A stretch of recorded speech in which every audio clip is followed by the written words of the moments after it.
ನೋಡಿ, ಕಮಲ ಪಾಳಯ ಎಲ್ಲ ಕಡೆ ಕಮಾಲ್ ಮಾಡ್ತಾ ಮಾಡ್ತಾ ಈಗ ಪಶ್ಚಿಮ ಬಂಗಾಳಕ್ಕೆ ಲಗ್ಗೆ ಇಡ್ತಾ ಇದೆ. ಈಗಾಗಲೇ ಅವರ ಘೋಷವಾಕ್ಯೂ ಕೂಡ ಅದೇ ಆಗಿದೆ, ಪಶ್ಚಿಮ ಬಂಗಾಲ್ ಬಾಕಿ ಹೈ ಅಂತ ಹೇಳಿ. 2025ರಲ್ಲಿ ಅಕ್ಷರಶಃ ಕಮಾಲ್ ಮಾಡಿದ್ದು ಕಮಲ ಪಡೆ. 2025ರಲ್ಲಿ ಬಂಗಾಳದ ನೆರೆ ರಾಜ್ಯ ಬಿಹಾರದಲ್ಲಿ ಅಭೂತಪೂರ್ವ ಗೆಲುವು, ಅಬ್ಸಲ್ಯೂಟ್ ಮೆಜಾರಿಟಿ, ಸಾಲಿಡ್ ಮೆಜಾರಿಟಿ ಬಿಜೆಪಿಗೆ. ಮುಖ್ಯಮಂತ್ರಿಯಾಗಿ ನಿತೀಶ್ ಕುಮಾರ್ ಎನ್ಡಿಎಯಿಂದ ಪ್ರಮಾಣ ವಚನ ಸ್ವೀಕಾರ ಮಾಡಿದರು. ದೆಹಲಿಯಲ್ಲಿ ಅರವಿಂದ್ ಕೇಜ್ರಿವಾಲ್ ಕೋಟೆನ ಛಿದ್ರ ಮಾಡಿದ್ದು ಬಿಜೆಪಿ. 27 ವರ್ಷಗಳ ಬಳಿಕ ದೆಹಲಿಯಲ್ಲಿ ಬಿಜೆಪಿಗೆ ಅಧಿಕಾರ ಸಿಕ್ತು. ಶೀಲಾ ದೀಕ್ಷಿತ್ ಅವರಿದ್ರು, ಅದಾದ್ಮೇಲೆ ಕೇಜ್ರಿವಾಲ್ ಬಂದ್ರು. ಬಿಜೆಪಿಗೆ ಅಧಿಕಾರ ಅನ್ನುವಂಥದ್ದು ಮರೀಚಿಕೆ ಆಗ್ಬಿಟ್ಟಿತ್ತು ದೆಹಲಿಯಲ್ಲಿ. ಅಂತ ದೆಹಲಿಯ ಈ ಕೋಟೆಯನ್ನ ಛಿದ್ರ ಮಾಡಿ ಬಿಜೆಪಿ ಅಧಿಕಾರಕ್ಕೆ ಬಂತು. ದೆಹಲಿಯ ಮುಖ್ಯಮಂತ್ರಿ ಆದರೂ ಬಿಜೆಪಿಯ ರೇಖಾ ಗುಪ್ತಾ ಅವರು. ಹರಿಯಾಣದಲ್ಲೂ ಕೂಡ ಭರ್ಜರಿಯಾಗಿ ಗೆದ್ದಿದ್ದು ಇದೇ ಬಿಜೆಪಿ. ಮಹಾರಾಷ್ಟ್ರದಲ್ಲೂ ಕೂಡ ಕೇಸರಿ ಸೇನೆ ಕಮಾಲ್ ಮಾಡ್ತು. ಫಡ್ನವೀಸ್ 2ನೇ ಬಾರಿಗೆ ಮುಖ್ಯಮಂತ್ರಿ. ಸ್ವಂತ ಬಲದಿಂದ ಸರ್ಕಾರ ರಚಿಸುವಷ್ಟು ಶಕ್ತಿಯನ್ನ ಹೊಂದಿದೆ ಬಿಜೆಪಿ. ಮಹಾರಾಷ್ಟ್ರದಲ್ಲೂ ಕೂಡ ದೇವೇಂದ್ರ ಫಡ್ನವೀಸ್ಗೆ ಸಿಎಂ ಪಟ್ಟವನ್ನ ಕಟ್ಟಲಾಯಿತು. ಪಶ್ಚಿಮ ಬಂಗಾಳದಲ್ಲೂ ಕೂಡ ಮಮತಾ ದೀದಿಗೆ ಸೋಲುವ ಭೀತಿ ಈಗ ಶುರುವಾಗಿದೆ. ಒಂದೊಂದೇ ರಾಜ್ಯವನ್ನ ಬಿಜೆಪಿ ತನ್ನ ತೆಕ್ಕೆಗೆ ತಗೊಳ್ತಾ ಇದೆ, ನಾನಾ ರೀತಿಯ ತಂತ್ರಗಳನ್ನ ಮಾಡುವ ಮೂಲಕ. ಕಳೆದ ಸಾರಿ ಇವನ್ ಪಶ್ಚಿಮ ಬಂಗಾಳದಲ್ಲಿ ಪೈಪೋಟಿಯನ್ನ ಕೊಟ್ಟಿತ್ತು ಬಿಜೆಪಿ. ಸುವೇಂದು ಅಧಿಕಾರಿ ಭಾರಿ ನಿರೀಕ್ಷೆಯನ್ನ ಇಟ್ಕೊಳ್ಳಲಾಗಿದೆ. ಈಗಲೂ ಕೂಡ ಅವರ ಮೇಲೆ ಬಹಳ ನಿರೀಕ್ಷೆ ಇದೆ, ಸುವೇಂದು ಅಧಿಕಾರಿ ಮೇಲೆ. ಸೊ ಈ ಸಾರಿ ಪಶ್ಚಿಮ ಬಂಗಾಳದಲ್ಲಿ ಕಮಾಲ್ ಮಾಡುತ್ತಾ ಬಿಜೆಪಿ 2016ರಲ್ಲಿ ಕೇವಲ 3 ಸ್ಥಾನ ಹೊಂದಿತ್ತು ಬಿಜೆಪಿಯಲ್ಲಿ. 2021ರಲ್ಲಿ ಬರೋಬ್ಬರಿ 77 ಸೀಟ್ಗಳನ್ನ ಗೆದ್ದಿದೆ ಕೇಸರಿ ಸೇನೆ.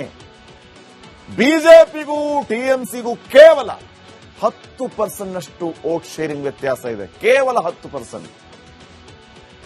ಬಾಂಗ್ಲಾದೇಶದ ಸ್ಥಿತಿ ಕಂಡು ಈಗ ಹಿಂದೂಗಳು ಕಂಗಾಲಾಗಿದ್ದಾರೆ. ನಾವೇನಾದ್ರೂ ಈಗ ಎಚ್ಚೆತ್ತುಕೊಳ್ಳಿಲ್ಲ ಅಂತಂದ್ರೆ ಬಾಂಗ್ಲಾದೇಶದ ಪರಿಸ್ಥಿತಿ ಇಲ್ಲೂ ಬರುತ್ತೆ, ಈಗಾಗಲೇ ಬಂದಾಗಿದೆ ಇಲ್ಲಿಯೂ ಕೂಡ ಅನ್ನುವಂತಹ ಮನಸ್ಥಿತಿಗೆ ಅಲ್ಲಿನ ಹಿಂದೂಗಳು ಬಂದಿದ್ದಾರೆ. ಹಿಂಗಾಗಿ ಬಹುತೇಕ ಈ ಸೇರಿ ದೀದಿನ ಮನೆ ಕಳಿಸೋಣ ಅನ್ನೋ ಲೆಕ್ಕಾಚಾರದಲ್ಲಿ ಅಲ್ಲಿನ ಹಿಂದೂಗಳು ಇದ್ದಾರೆ. ಹಿಂದೂಗಳೇನಾದ್ರೂ ಒಂದಾದರೆ ಅಲ್ಲಿ ಬಿಜೆಪಿಗೆ ದೊಡ್ಡ ಗೆಲುವು, ಇದು ಪಕ್ಕ, ಇದರಲ್ಲಿ ಯಾವುದೇ ರೀತಿಯ ಸಂಶಯ ಇಲ್ಲ. ಅವರೆಲ್ಲರೂ ಒಗ್ಗಟ್ಟಾದ್ರೆ, ಅಂದ್ರೆ ಹಿಂದೂಗಳೆಲ್ಲರೂ ಒಗ್ಗಟ್ಟಾದ್ರೆ ಅಲ್ಲೊಂದು ಪವಾಡವೇ ನಡೆದೋಗುತ್ತೆ. ಇನ್ನು ಕಾಂಗ್ರೆಸ್, ಎಐಎಂಐಎಂ, ಸಿಪಿಐಎಂ ಇವೆಲ್ಲವೂ ಕೂಡ ವೋಟ್ಗಳನ್ನು ಡಿವೈಡ್ ಮಾಡ್ತವೆ. ಹೊಸ ಪಕ್ಷವನ್ನ ಕಟ್ಟೋದಕ್ಕೆ ಹುಮಾಯೂನ್ ಕಬೀರ್ ರೆಡಿಯಾಗಿದ್ದಾರೆ. ಮುಸ್ಲಿಂ ಮತಗಳನ್ನ ಈ ಹುಮಾಯೂನ್ ಅಲ್ಲಿ ಸೆಳೆಯುತ್ತಾರೆ. ಅಲ್ಲಿಗೆ ಟಿಎಂಸಿಗೆ ದೊಡ್ಡ ಹೊಡೆತ, ಕಾಂಗ್ರೆಸ್ಗೆ ದೊಡ್ಡ ಹೊಡೆತ. ಇದೇ ಕಾರಣಕ್ಕೆ ಪಶ್ಚಿಮ ಬಂಗಾಳದಲ್ಲಿ ದೀದಿ ಡರ್ ರಹಿ ಹೈ ದೀದಿ. ಮುಂದೆ ಏನಾಗಬಹುದು ಅನ್ನುವಂತ ಆತಂಕ ಪ್ರತಿ ಕ್ಷಣ ಅವರನ್ನ ಕಾಡ್ತಾ ಇದೆ. ನೋಡೋಣ ಏನಾಗುತ್ತೆ ಅಂತ ಹೇಳಿ. ಚಿಕ್ಕ ಬ್ರೇಕ್ ಇರುತ್ತೆ ಈಗ. ನೋಡಿ, ಕಮಲ ಪಾಳಯ ಎಲ್ಲ ಕಡೆ ಕಮಾಲ್ ಮಾಡ್ತಾ ಮಾಡ್ತಾ ಈಗ ಪಶ್ಚಿಮ ಬಂಗಾಳಕ್ಕೆ ಲಗ್ಗೆ ಇಡ್ತಾ ಇದೆ. ಈಗಾಗಲೇ ಅವರ ಘೋಷವಾಕ್ಯೂ ಕೂಡ ಅದೇ ಆಗಿದೆ, ಪಶ್ಚಿಮ ಬಂಗಾಲ್ ಬಾಕಿ ಹೈ ಅಂತ ಹೇಳಿ. 2025ರಲ್ಲಿ ಅಕ್ಷರಶಃ ಕಮಾಲ್ ಮಾಡಿದ್ದು ಕಮಲ ಪಡೆ. 2025ರಲ್ಲಿ ಬಂಗಾಳದ ನೆರೆ ರಾಜ್ಯ ಬಿಹಾರದಲ್ಲಿ ಅಭೂತಪೂರ್ವ ಗೆಲುವು, ಅಬ್ಸಲ್ಯೂಟ್ ಮೆಜಾರಿಟಿ, ಸಾಲಿಡ್ ಮೆಜಾರಿಟಿ ಬಿಜೆಪಿಗೆ. ಮುಖ್ಯಮಂತ್ರಿಯಾಗಿ ನಿತೀಶ್ ಕುಮಾರ್ ಎನ್ಡಿಎಯಿಂದ ಪ್ರಮಾಣ ವಚನ ಸ್ವೀಕಾರ ಮಾಡಿದರು. ದೆಹಲಿಯಲ್ಲಿ ಅರವಿಂದ್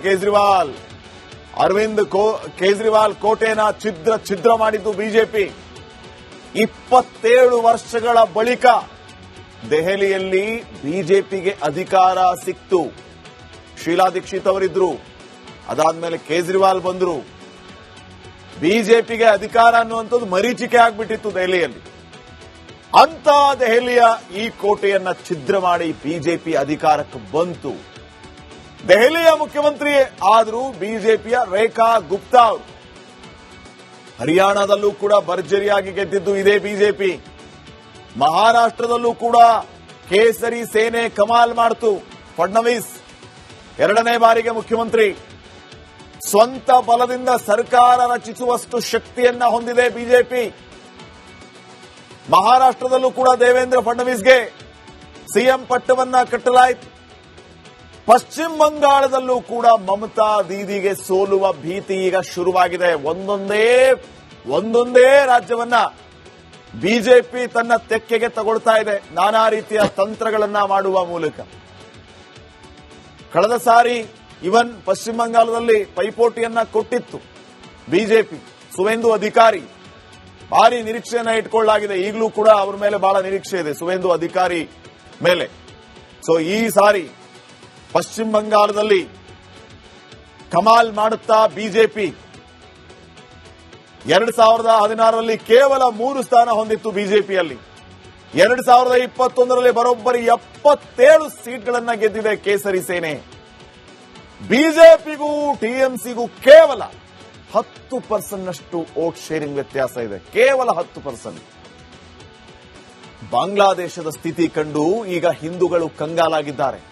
ನಾವೇನಾದ್ರೂ ಈಗ ಎಚ್ಚೆತ್ತುಕೊಳ್ಳಿಲ್ಲ ಅಂತಂದ್ರೆ ಬಾಂಗ್ಲಾದೇಶದ ಪರಿಸ್ಥಿತಿ ಇಲ್ಲೂ ಬರುತ್ತೆ. ಈಗಾಗಲೇ ಬಂದಾಗಿದೆ ಇಲ್ಲಿಯೂ ಕೂಡ ಅನ್ನುವಂತಹ ಮನಸ್ಥಿತಿಗೆ ಅಲ್ಲಿನ ಹಿಂದೂಗಳು ಬಂದಿದ್ದಾರೆ. ಹಿಂಗಾಗಿ ಬಹುತೇಕ ಈ ಸೇರಿ ದೀದಿನ ಮನೆ ಕಳಿಸೋಣ ಅನ್ನೋ ಲೆಕ್ಕಾಚಾರದಲ್ಲಿ ಅಲ್ಲಿನ ಹಿಂದೂಗಳು ಇದ್ದಾರೆ. ಹಿಂದೂಗಳೇನಾದ್ರೂ ಒಂದಾದರೆ ಅಲ್ಲಿ ಬಿಜೆಪಿಗೆ ದೊಡ್ಡ ಗೆಲುವು ಇದು ಪಕ್ಕ. ಇದರಲ್ಲಿ ಯಾವುದೇ ರೀತಿಯ ಸಂಶಯ ಇಲ್ಲ. ಅವರೆಲ್ಲರೂ ಒಗ್ಗಟ್ಟಾದ್ರೆ, ಅಂದ್ರೆ ಹಿಂದೂಗಳೆಲ್ಲರೂ ಒಗ್ಗಟ್ಟಾದ್ರೆ ಅಲ್ಲೊಂದು ಪವಾಡವೇ ನಡೆದೋಗುತ್ತೆ. ಇನ್ನು ಕಾಂಗ್ರೆಸ್, ಎಐಎಂಐಎಂ, ಸಿಪಿಐಎಂ ಇವೆಲ್ಲವೂ ಕೂಡ ವೋಟ್ಗಳನ್ನು ಡಿವೈಡ್ ಮಾಡ್ತವೆ. ಹೊಸ ಪಕ್ಷವನ್ನ ಕಟ್ಟೋದಕ್ಕೆ ಹುಮಾಯೂನ್ ಕಬೀರ್ ರೆಡಿಯಾಗಿದ್ದಾರೆ. ಮುಸ್ಲಿಂ ಮತಗಳನ್ನ ಈ ಹುಮಾಯೂನ್ ಅಲ್ಲಿ ಸೆಳೆಯುತ್ತಾರೆ. ಅಲ್ಲಿಗೆ ಟಿಎಂಸಿಗೆ ದೊಡ್ಡ ಹೊಡೆತ, ಕಾಂಗ್ರೆಸ್ಗೆ ದೊಡ್ಡ ಹೊಡೆತ. ಇದೇ ಕಾರಣಕ್ಕೆ ಪಶ್ಚಿಮ ಬಂಗಾಳದಲ್ಲಿ ದೀದಿ ಡರ್ ರಹಿ ಹೈ ದೀದಿ. ಮುಂದೆ ಏನಾಗಬಹುದು ಅನ್ನುವಂತ ಆತಂಕ ಪ್ರತಿ ಕ್ಷಣ ಅವರನ್ನ ಕಾಡ್ತಾ ಇದೆ. ನೋಡೋಣ ಏನಾಗುತ್ತೆ ಅಂತ ಹೇಳಿ. ಚಿಕ್ಕ ಬ್ರೇಕ್ ಇರುತ್ತೆ ಈಗ. ನೋಡಿ, ಕಮಲಪಾಳಯ ಎಲ್ಲ ಕಡೆ ಕಮಾಲ್ ಮಾಡ್ತಾ ಈಗ ಪಶ್ಚಿಮ ಬಂಗಾಳಕ್ಕೆ ಲಗ್ಗೆ ಇಡ್ತಾ ಇದೆ. ಈಗಾಗಲೇ ಅವರ ಘೋಷವಾಕ್ಯವೂ ಕೂಡ ಅದೇ ಆಗಿದೆ, ಪಶ್ಚಿಮ ಬಂಗಾಲ್ ಬಾಕಿ ಹೈ ಅಂತ ಹೇಳಿ. 2025ರಲ್ಲಿ ಅಕ್ಷರಶಃ ಕಮಾಲ್ ಮಾಡಿದ್ದು ಕಮಲ ಪಡೆ. 2025ರಲ್ಲಿ ಬಂಗಾಳದ ನೆರೆ ರಾಜ್ಯ ಬಿಹಾರದಲ್ಲಿ ಅಭೂತಪೂರ್ವ ಗೆಲುವು, ಅಬ್ಸಲ್ಯೂಟ್ ಮೆಜಾರಿಟಿ, ಸಾಲಿಡ್ ಮೆಜಾರಿಟಿ ಬಿಜೆಪಿಗೆ. ಮುಖ್ಯಮಂತ್ರಿಯಾಗಿ ನಿತೀಶ್ ಕುಮಾರ್ ಎನ್ಡಿಎಯಿಂದ ಪ್ರಮಾಣ ವಚನ ಸ್ವೀಕಾರ ಮಾಡಿದರು. ದೆಹಲಿಯಲ್ಲಿ ಅರವಿಂದ್ ಕೇಜ್ರಿವಾಲ್ ಕೋಟೆನ ಛಿದ್ರ ಮಾಡಿದ್ದು ಬಿಜೆಪಿ. 27 ವರ್ಷಗಳ ಬಳಿಕ ದೆಹಲಿಯಲ್ಲಿ ಬಿಜೆಪಿಗೆ ಅಧಿಕಾರ ಸಿಕ್ತು. ಶೀಲಾ ದೀಕ್ಷಿತ್ ಅವರಿದ್ರು, ಅದಾದ್ಮೇಲೆ ಕೇಜ್ರಿವಾಲ್ ಬಂದ್ರು. ಬಿಜೆಪಿಗೆ ಅಧಿಕಾರ ಅನ್ನುವಂಥದ್ದು ಮರೀಚಿಕೆ ಆಗ್ಬಿಟ್ಟಿತ್ತು ದೆಹಲಿಯಲ್ಲಿ. ಅಂತ ದೆಹಲಿಯ ಈ ಕೋಟೆಯನ್ನ ಛಿದ್ರ ಮಾಡಿ ಬಿಜೆಪಿ ಅಧಿಕಾರಕ್ಕೆ ಬಂತು. ದೆಹಲಿಯ ಮುಖ್ಯಮಂತ್ರಿ ಆದರೂ ಬಿಜೆಪಿಯ ರೇಖಾ ಗುಪ್ತಾ ಅವರು. ಹರಿಯಾಣದಲ್ಲೂ ಕೂಡ ಭರ್ಜರಿಯಾಗಿ ಗೆದ್ದಿದ್ದು ಇದೇ ಬಿಜೆಪಿ. ಮಹಾರಾಷ್ಟ್ರದಲ್ಲೂ ಕೂಡ ಕೇಸರಿ ಸೇನೆ ಕಮಾಲ್ ಮಾಡ್ತು. ಫಡ್ನವೀಸ್ ಎರಡನೇ ಬಾರಿಗೆ ಮುಖ್ಯಮಂತ್ರಿ. ಸ್ವಂತ ಬಲದಿಂದ ಸರ್ಕಾರ ರಚಿಸುವಷ್ಟು ಶಕ್ತಿಯನ್ನ ಹೊಂದಿದೆ ಬಿಜೆಪಿ. ಮಹಾರಾಷ್ಟ್ರದಲ್ಲೂ ಕೂಡ ದೇವೇಂದ್ರ ಫಡ್ನವೀಸ್ಗೆ ಸಿಎಂ ಪಟ್ಟವನ್ನ ಕಟ್ಟಲಾಯಿತು. ಪಶ್ಚಿಮ ಬಂಗಾಳದಲ್ಲೂ ಕೂಡ ಮಮತಾ ದೀದಿಗೆ ಸೋಲುವ ಭೀತಿ ಈಗ ಶುರುವಾಗಿದೆ. ಒಂದೊಂದೇ ರಾಜ್ಯವನ್ನ ಬಿಜೆಪಿ ತನ್ನ ತೆಕ್ಕೆಗೆ ತಗೊಳ್ತಾ ಇದೆ ನಾನಾ ರೀತಿಯ ತಂತ್ರಗಳನ್ನ ಮಾಡುವ ಮೂಲಕ.